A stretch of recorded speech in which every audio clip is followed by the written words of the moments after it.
Bismillahirrahmanirrahim. Assalamualaikum warahmatullahi wabarakatuh. Perkenalkan, nama saya Rismawati dari kelas AK21G dengan NIM 10573111931. Baiklah, pada kali ini saya akan menjelaskan yaitu piutang usaha dan piutang wesel. Perlu kita ketahui terlebih dahulu pengertian piutang usaha. Piutang usaha adalah piutang yang timbul karena kegiatan penjualan barang atau jasa dalam rangka kegiatan bisnis perusahaan. Piutang ini biasanya didasarkan atas kepercayaan dan berjangka waktu kurang dari 1 tahun, sehingga piutang usaha pada neraca dikategorikan dalam aset lancar. Apabila piutang tersebut memiliki jatuh tempo lebih dari 1 tahun, piutang akan diklarifikasikan sebagai piutang jangka panjang.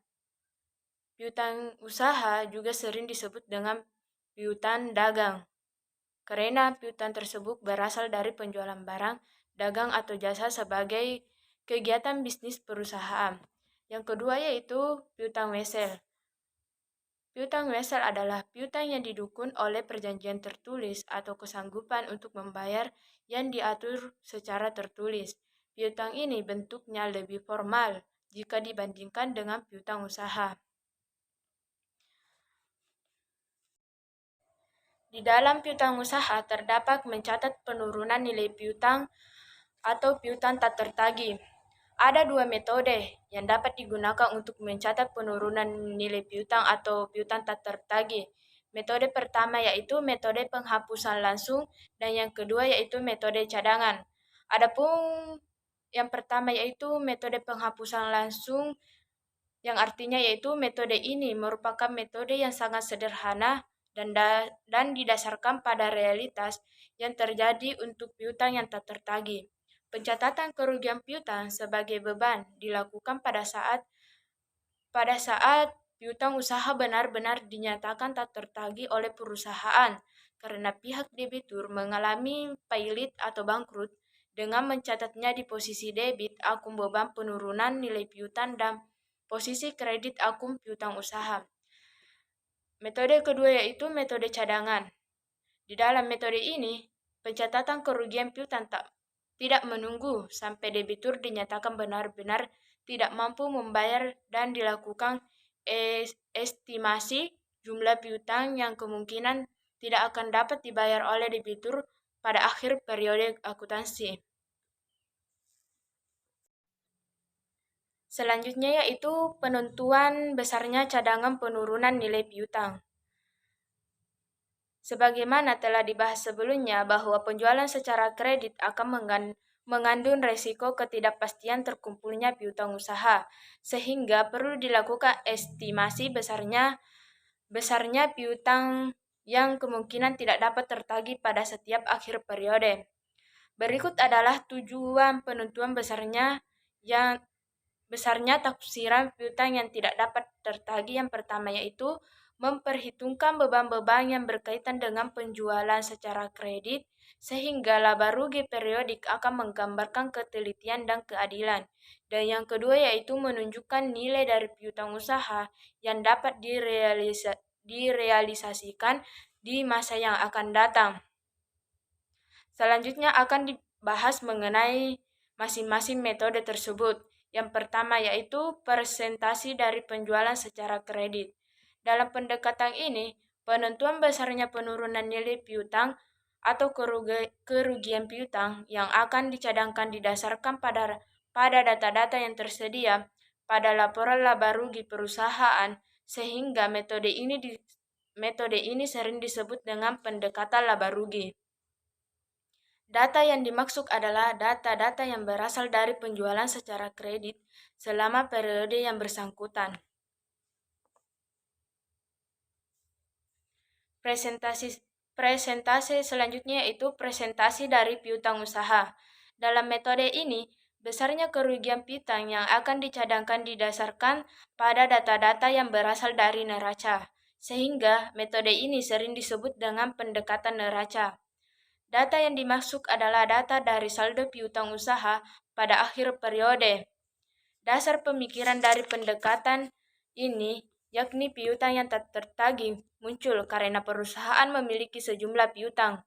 Besar kecilnya penurunan nilai piutang atau kerugian piutang lebih tepat jika dikaitkan dengan besar kecilnya saldo piutang pada akhir periode.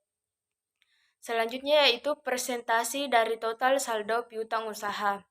Dalam metode ini, cadangan penurunan nilai piutang ditentukan berdasarkan perkalian antara total saldo piutang usaha dengan persentase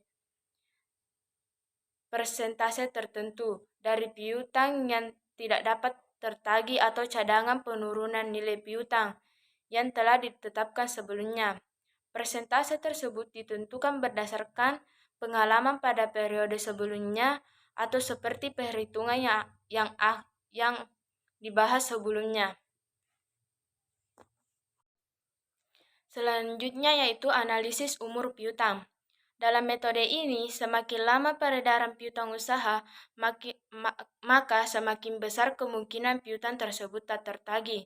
Estimasi kerugian piutang akan berdasarkan pada seberapa lama piutang tersebut telah beredar atau tingkat perputaran piutang. Selanjutnya yaitu adapun penerimaan kembali piutang yang telah dihapuskan. Penghapusan piutang atau penurunan nilai piutang bukan berarti tuntunan atau tagihan kepada pihak debitur menjadi hilang. Hal tersebut masih tetap ada, sehingga debitur masih memiliki kewajiban untuk melunasinya. Ada kalanya piutang yang telah dihapuskan sebagai penurunan nilai piutang dapat ditagih kembali oleh perusahaan. Apabila hal tersebut terjadi, perusahaan harus melakukan hal-hal sebagai berikut. Yang pertama yaitu menciptakan kembali akun piutang usaha yang telah dihapuskan, dan yang kedua yaitu mencatat penerimaan kas atau piutang usaha tersebut. Selanjutnya yaitu ada dua pendekatan penentuan besarnya cadangan kerugian piutang. Estimasi piutang tak tertagih.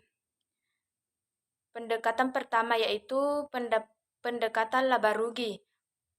Penentuan besarnya penurunan nilai piutang usaha dan penekanannya yaitu konsep penandingan antara pendapatan dan beban. Pendekatan kedua yaitu pendekatan neraca. Penentuan besarnya cadangan penurunan nilai piutang dan penekanannya yaitu nilai realisasi kas bersih dari piutang usaha. Selanjutnya yaitu penjualan dengan kartu kredit. Saat ini semakin banyak orang yang menggunakan kartu kredit untuk berbelanja guna memenuhi kebutuhan sehari-harinya. Semakin berkembangnya teknologi di lembaga perbankan, konsumen semakin dimanjakan dengan kemudahan-kemudahan yang diberikan oleh bank dalam hal pelayanan jasa. Salah satu produk jasa yang diberikan oleh perbankan adalah kartu kredit. Jenis kartu kredit yang beredar saat ini sangatlah banyak. Contohnya yaitu Visa dan Mastercard. Selanjutnya yaitu pengalihan piutang usaha. Semakin meningkatnya nilai penjualan kredit yang dilakukan oleh perusahaan, semakin besar pula piutang usaha yang dimilikinya. Pada piutang usaha yang cukup besar, harus diperhatikan mengenai penagihan atas piutang tersebut, karena keberhasilan penagihan atas piutang akan mempengaruhi aliran kas perusahaan. Terkadang perusahaan berusaha untuk mendapatkan kas dengan segera dengan cara mengalihkan hak atas piutang usaha atau menjual kepada pihak lain sebelum jatuh tempo. Hal ini dilakukan oleh perusahaan karena beberapa alasan. Yang pertama yaitu perusahaan mengalami kesulitan likuiditas sedangkan kredit dari bank tidak didapatkan atau tingkat bunga tinggi. Yang kedua yaitu penagihan piutang usaha seringkali memakan waktu yang relatif lama dan memerlukan biaya yang cukup besar. Yang ketiga yaitu membagi risiko kredit kepada pihak lain atau menggunakan piutang usaha sebagai sumber pendanaan. Ada beberapa cara untuk mempercepat penerimaan kas atau piutang usaha. Beberapa cara tersebut akan dibahas selanjutnya. Yang pertama yaitu penarikan pinjaman dari bank atau lembaga keuangan yang lain dengan menggunakan piutang usaha sebagai jaminannya. Pada cara ini, konsekuensi atau risiko yang berhubungan dengan debitur tetap menjadi tanggung jawab perusahaan. Biasanya dilakukan perjanjian antara bank dan perusahaan mengenai penerimaan kas dari debitur. Dan yang kedua yaitu menggadaikan piutang usaha. Cara ini memang merupakan bentuk yang lebih formal daripada menjaminkan piutang, tetapi konsekuensi atau risiko yang timbul dari debitur tetap menjadi tanggung jawab perusahaan. Biasanya bank menarik wesel atas nama perusahaan dan dibebankan dengan bunga. Yang ketiga yaitu melakukan ancak piutang usaha. Pengalihan hak penagihan kepada pihak yang melakukan anjak piutang ini harus disertai dengan penyerahan wewenang atau otoritasi. Dokumen-dokumen yang berhubungan dengan tagihan kepada debitur harus diserahkan kepada pihak yang melakukan anjak piutang, dan semua risiko yang terjadi atau menunjang atau tidak membayar menjadi tanggung jawab pihak yang melakukan anjak piutang. Dan yang keempat yaitu penjualan piutang usaha kepada pihak lain. Dengan cara ini, seluruh hak yang melekat pada piutang dan konsekuensi atau risiko yang kemungkinan timbul terkait hubungannya dengan debitur dipindah tangankan kepada pembeli. Oleh karena itu, prosedur dalam penjualan piutang tersebut yakni dengan menghapus seluruh piutang usaha dan mengakui adanya suatu kerugian apabila timbul selisih antara penerimaan kas atau hasil penjualan piutang dengan piutang usaha pada saat terjadi transaksi. Selanjutnya yaitu piutang wesel. Di sini terdapat dua contoh tentang surat wesel tagih dan contoh surat promes. Berikut bisa Anda lihat contohnya di samping. Adapun ketentuan saat jatuh tempo wesel tersebut dapat dinyatakan dengan berbagai alternatif yang akan dibahas selanjutnya. Yang pertama yaitu jatuh tempo ditentukan saat tanggal penarikan wesel. Tanggal jatuh tempo dinyatakan secara eksplisit dalam surat wesel, contohnya dapat dilihat dari frasa pada 9 April 2015 harap dibayar surat wesel. Contoh lainnya yakni saya berjanji untuk membayar pada tanggal 29 Oktober 2015 sejumlah uang. Dan yang kedua yaitu ketentuan jatuh tempo berdasarkan permintaan atau penyerahan wesel. Pihak debitur akan membayar wesel pada saat ditagih oleh pihak kreditur. Dalam hal ini, tidak ditentukan secara pasti tanggal penagihan, sehingga tidak disebutkan pula secara pasti waktu penagihan surat wesel tersebut dilakukan. Dan yang ketiga yaitu ketentuan jatuh tempo berdasarkan pada akhir periode tertentu. Jatuh tempo ditentukan dari jangka waktu tertentu yang dinyatakan berlaku. Artinya, setelah sekian hari, sekian bulan, atau sekian tahun, wesel harus dibayar. Hal tersebut dapat dilihat dalam pernyataan seperti 30 hari setelah tanggal tersebut harus dibayar. Selanjutnya yaitu piutang wesel dapat dikelompokkan menjadi dua, yaitu piutang wesel tanpa bunga dan piutang wesel berbunga. Adapun pengertian piutang wesel tanpa bunga yaitu piutang wesel tanpa bunga adalah wesel yang tidak menyebutkan suatu tingkat bunga tertentu, sehingga nilai piutang wesel pada saat jatuh tempo akan sebesar nilai nominalnya. Wesel tanpa bunga jarang digunakan secara luas dan biasanya mengandung bunga implisit atau dinyatakan secara tidak langsung.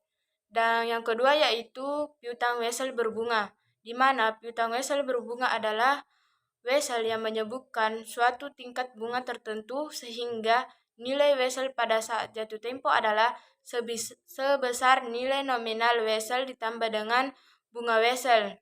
Nilai jatuh tempo wesel adalah nilai yang harus dibayar pada saat jatuh tempo. Selanjutnya yaitu terjadinya piutang wesel. Seperti telah dijelaskan sebelumnya bahwa transaksi dengan menerbitkan surat wesel atau surat promes memiliki ketentuan hukum secara pasti karena adanya jaminan berupa surat secara tertulis. Akuntansi untuk piutang wesel tidak jauh berbeda dengan yang telah dibahas pada piutang usaha. Atau surat wesel atau surat promes dapat dibuatkan untuk berbagai kemungkinan transaksi. Yang pertama yaitu piutang wesel dari penjualan kredit. Ada kalanya perusahaan menjual barang dan dagang kepada para pelanggan atau debitur dengan menerbitkan surat wesel atau menerima surat promes sebagai alat pembayaran. Penjualan barang dagang dengan mengeluarkan surat wesel atau surat promes memberikan kepastian hukum yang lebih kuat. Dan yang kedua yaitu piutang wesel dari pembelian pinjaman. Perusahaan memberikan pinjaman berupa uang tunai kepada pihak lain dan untuk itu perusahaan atau kreditur menerbitkan surat wesel atau promes.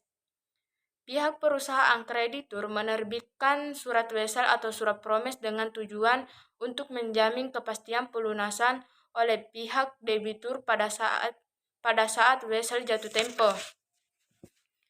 Dan yang ketiga yaitu piutang wesel dari perubahan piutang usaha. Perusahaan melakukan perubahan status dari piutang usaha menjadi piutang wesel, memiliki tujuan yakni agar posisi piutang tersebut lebih kuat dan pasti atau secara hukum bagi pihak debitur perusahaan. Status tersebut dilakukan untuk memperpanjang jangka waktu pelunasan. Sedangkan bagi pihak perusahaan kreditur, dengan adanya perubahan status tersebut, pihak debitur memiliki risiko yang lebih tinggi.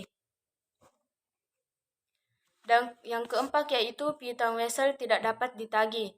Pada saat jatuh tempo, ada kalanya pihak debitur tidak memenuhi kewajiban sebagaimana mestinya, yaitu melakukan pelunasan atas wesel yang telah dijanjikan.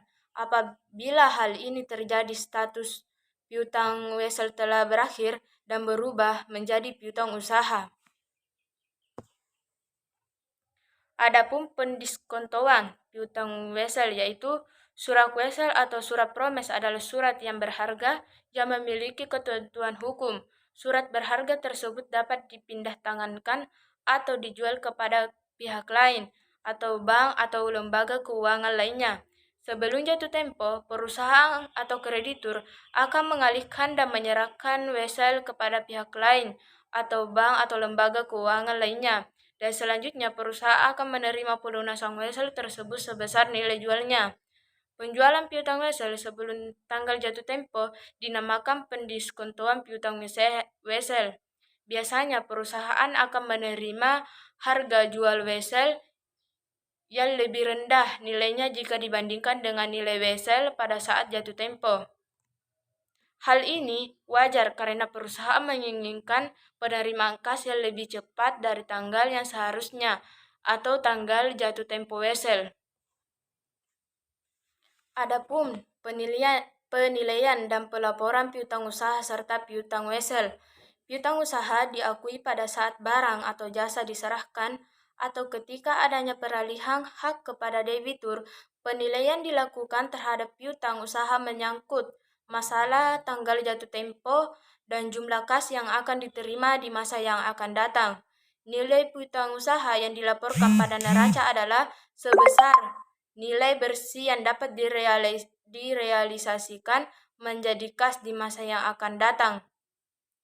Nilai bersih yang dapat direalisasikan tersebut berasal dari piutang usaha dikurangi dengan cadangan penurunan nilai piutang. Cadangan penurunan nilai piutang adalah akun kontra terhadap akun piutang usaha. Konsep penilaian tersebut menunjukkan bahwa aset dinilai sebesar manfaat yang akan diterima di masa yang akan datang. Baiklah, selanjutnya saya akan menjelaskan satu contoh soal, yaitu PT Gelora Sejahtera adalah perusahaan yang bergerak dalam bidang perdagangan batu alam, batu keramik, dan batu apung untuk perumahan, kantor, dan sebagainya. Perusahaan telah memiliki pelanggan yang cukup banyak sehingga perlu dikelola secara efektif. Berikut ini transaksi yang terjadi di perusahaan yang berhubungan dengan kegiatan operasinya selama tahun 2015. Yang pertama yaitu penjualan barang dagang sebesar 350 juta secara kredit dengan terminan 2/30. Yang kedua yaitu diterima pengembalian barang dagang yang berasal dari pelanggan sebesar Rp 5 juta. Dan yang ketiga diterima pelunasan piutang dagang sebesar 205 juta atau 90%-nya telah memanfaatkan potongan tunai. Dan yang keempat yaitu dihapuskan piutang dagang kepada PT Indah Lestari sebesar 2.500.000 karena kebangkrutan. Dan yang kelima dihapuskan piutang dagang kepada PT Aneka Niaga sebesar 1 juta. Dan yang keenam yaitu diterima kembali piutang yang sebelumnya yang telah dihapuskan yang berasal dari PT Alam Indoraya sebesar 1 juta atau penghapusan piutang terjadi pada periode sebelumnya. Adapun cara penyelesaiannya yaitu pertama-tama kita harus membuatkan jurnalnya. Yang pertama yaitu piutang usaha. Di debitnya yaitu 350 juta dan penjualan barang dagang di kreditnya yaitu 350 juta atau penjualan barang dagang kepada PT Gelora Sejahtera. Yang kedua yaitu retur keringanan harga. Di debit yaitu 5 juta dan piutang usahanya yaitu di kredit 5 juta atau pengembalian barang dagang. Yang ketiga yaitu kas. Di debit yaitu 205 juta dan potongan penjualan yaitu 140 juta, piutang usaha di kredit yaitu 345 juta atau penerimaan pelunasan piutang usaha. Selanjutnya itu beban penurunan nilai piutang. Di debit yaitu 2.500.000 dan piutang usaha di kredit yaitu 2.500.000 atau penghapusan piutang kepada PT Indah Lestari. Selanjutnya itu beban penurunan nilai piutang. Di debit yaitu 1 juta dan piutang usaha di kredit yaitu 1 juta atau penghapusan piutang kepada PT Aneka Niaga. Selanjutnya yaitu kas. Di debit 1 juta dan piutang usaha di kredit 1 juta atau menerima kas dan PT Alam Indoraya. Yang kedua yaitu pada akhir periode 3.500.000 dalam kurun 1% dikali 350 juta sehingga dilakukan penyesuaian sebesar Rp 1.500.000 dalam kurun 3.500.000 dikurang 5 juta dengan jurnal sebagai berikut. Di mana kita mendapatkan 3.500.000 yaitu 1% dikali 350 juta akan menghasilkan 3.500.000 dan di mana kita mendapatkan 1.500.000 yaitu 3.500.000 dikurang 5 juta. Adapun jurnalnya yaitu sebagai berikut. Beban penurunan nilai piutang di debit yaitu 1.500.000, cadangan penurunan nilai piutang yaitu di kredit 1.500.000 atau estimasi piutang tak tertagih pada akhir periode. Jurnal selanjutnya yaitu beban penurunan nilai piutang. Penyesuaian di debit yaitu 1.500.000 dan di debit yaitu 1.500.000. Selanjutnya yaitu jurnal selanjutnya yaitu cadangan penurunan nilai piutang. Saldonya yaitu di kredit 5 juta dan penyesuaiannya 1.500.000. 5 juta dikurang 1.500.000 akan menghasilkan 3.500.000. Selanjutnya yaitu dihapuskan piutang dagang kepada PT Indah Lestari sebesar 2.500.000 karena bangkrut. Adapun jurnalnya yaitu sebagai berikut. Cadangan penurunan nilai piutang di debit yaitu 2.500.000, piutang usahanya di kredit yaitu 2.500.000 atau menghapus piutang usaha dari PT Anugrah Sejati. Jurnal selanjutnya yaitu piutang usaha. Saldonya di debit yaitu 350 juta, penghapusan piutang di kredit 2.500.000, hasilnya yaitu 347.500. 350 juta ditambah dengan 2.500.000 dikurang dengan 2.500.000 sama dengan 34.500. Jurnal selanjutnya yaitu saldo di kredit yaitu 3.500.000 dan penghapusan piutang di debit yaitu 2.500.000 dan di kreditnya yaitu 1 juta. Di mana kita mendapatkan 1 juta yaitu 3.500.000 dikurang 2.500.000 hasilnya yaitu 1 juta. Selanjutnya yaitu piutang usaha 350 juta, cadangan penurunan nilai piutang 3.500.000 dikurang dengan piutang usaha atau bersih menghasilkan 346.500. Keterangannya yaitu sebelum penghapusan dan setelah penghapusan. Piutang usaha yaitu 350 juta sebelum penghapusan dan setelah penghapusan yaitu 347.500. Cadangan penurunan nilai piutang sebelum penghapusan 3.500.000 dan setelah penghapusan 1 juta. Nilai realisasi bersih yaitu sebelum penghapusan 346.500, setelah penghapusan 346.500. Maka keduanya akan menghasilkan nilai yang sama. Baiklah, sekian dari saya. Mungkin itulah yang bisa dapat saya sampaikan. Mohon maaf bila ada kekurangan dan mohon maaf bila ada kata-kata saya yang kurang jelas. Sekian dari saya. Billahi fisabilil haq. Fastabil khairat. Assalamualaikum warahmatullahi wabarakatuh.